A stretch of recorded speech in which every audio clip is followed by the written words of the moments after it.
to take one of these and gather 5 people together and bring them to a place like this, you would know what I was doing. I was putting together a basketball team. But if I were to get one of these, 9 of these, and get 9 people and go outside to a baseball diamond, you would know I was putting together a baseball team. And if I got one of these and 4 different sizes of this, an instrument that looked kind of like this, and I got 4 people together, you'd know I was putting together a string quartet.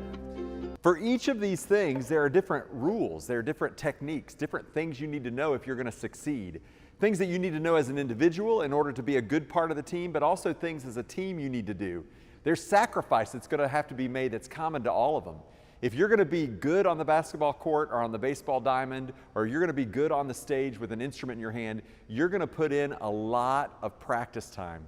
You're going to sacrifice other things. You're going to do without. You're going to go through hard days so that you can have the success of the winning team or the success of the great performance. You know, when Jesus began to put his team together, he called all of his disciples together and he set apart 12 of them.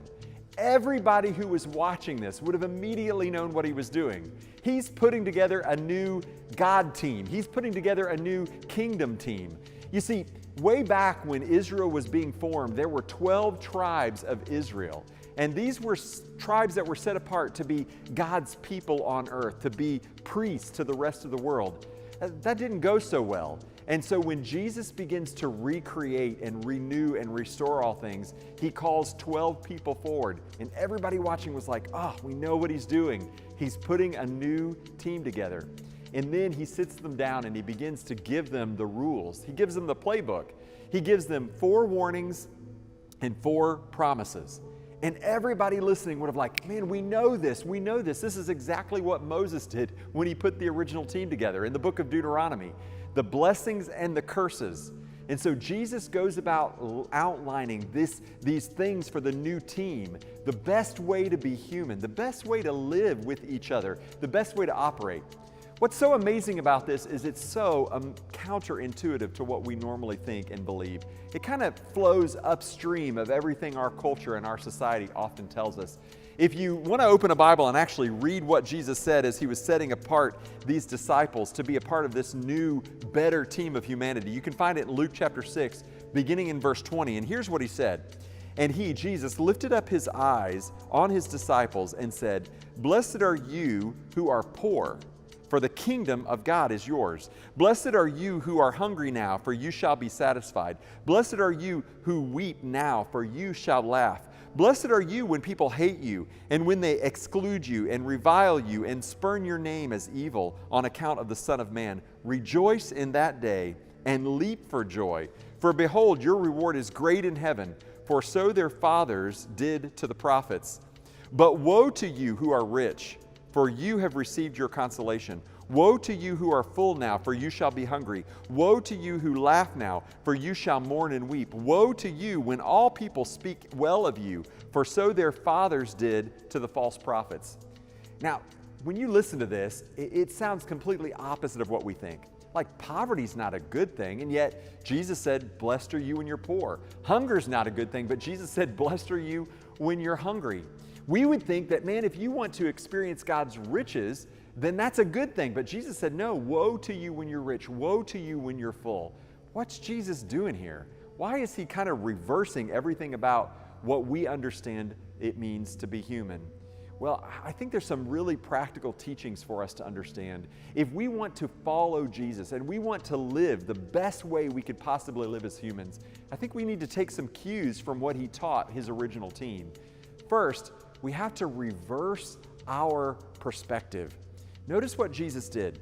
Everything that we would assume is good, Jesus says, be very careful. But those things that we try to avoid, Jesus says, hey, embrace that. You know, if you go on social media and you look for the hashtag blessed, you're going to find all kinds of materialistic wealth.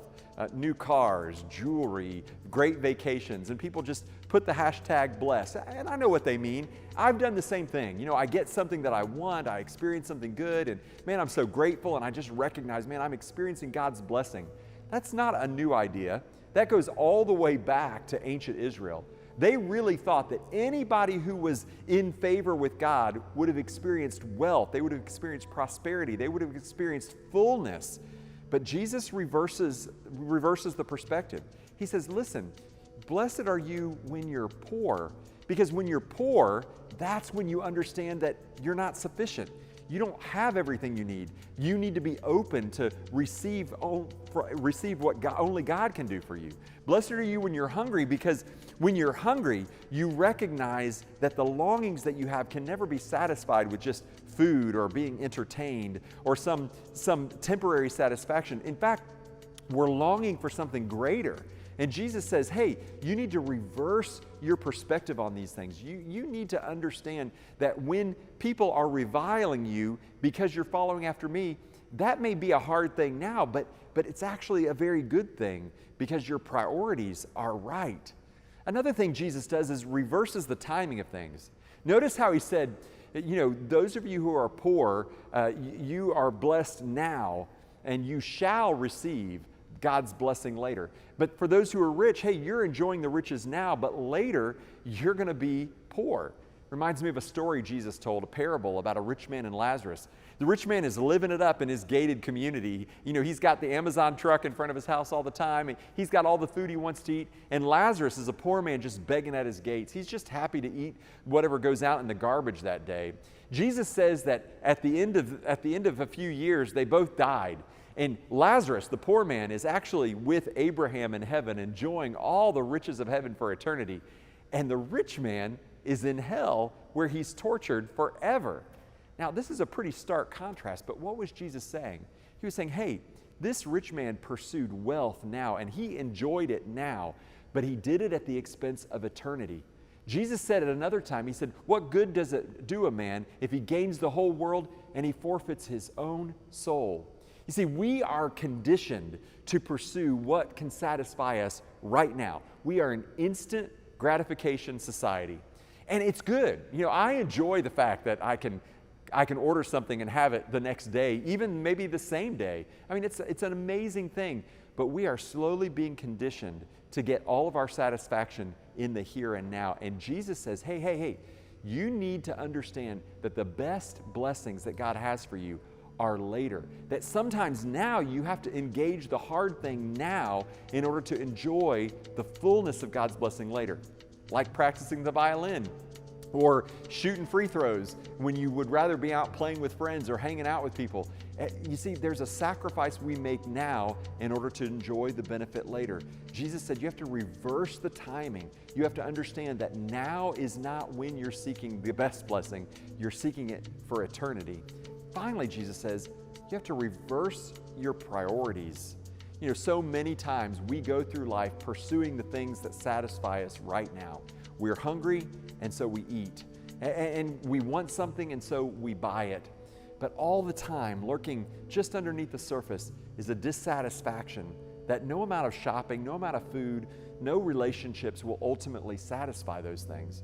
Some of you maybe have had the experience, like you actually are making more money now than you thought was possible 10 years ago, 20 years ago, and yet you just find yourself dissatisfied, longing for more and more and more, and there is never actually enough. Jesus told another parable about a rich man who had so much that he built bigger barns. And after he finished the barns, he died that night and didn't get to enjoy all the stuff that he was saving up. We go through life making things the most important thing at all. We take the good things that God gave us, the things that we're meant to enjoy, gifts from Him, and we make them the ultimate things. This is actually worshiping idols. We reach out and grab these things, but what we find is they actually reach in and grab our hearts and grab our souls. And Jesus is saying, you got to reverse your priorities. You've got to look at the world different from everybody else. If you look at our world and you look at our society and you realize, man, we're richer than we've ever been. We've got more technology. Science has brought us so much that's made our life better. And yet there's still something deep inside of us that is dissatisfied. We're longing for something more, something that we can't get now, something that we can't buy now. And it all has to do with what Jesus taught us when He said, this is the best way to be human. You need to reverse your perspective. You need to look at things from God's perspective and not your limited perspective. You need to reverse your timing. Stop seeking that instant gratification now and understand that some of the best blessings may come later. And you need to reverse your priorities. Don't pursue idols. Instead, pursue the one who gave us all good gifts. Jesus is teaching us the best way to be human. And if you are finding yourself dissatisfied with what it means to be human in the way you're living now, I'd encourage you to check out and see what Jesus taught and how Jesus lived, because he really is offering us a better way to be human. Grace and peace be with you.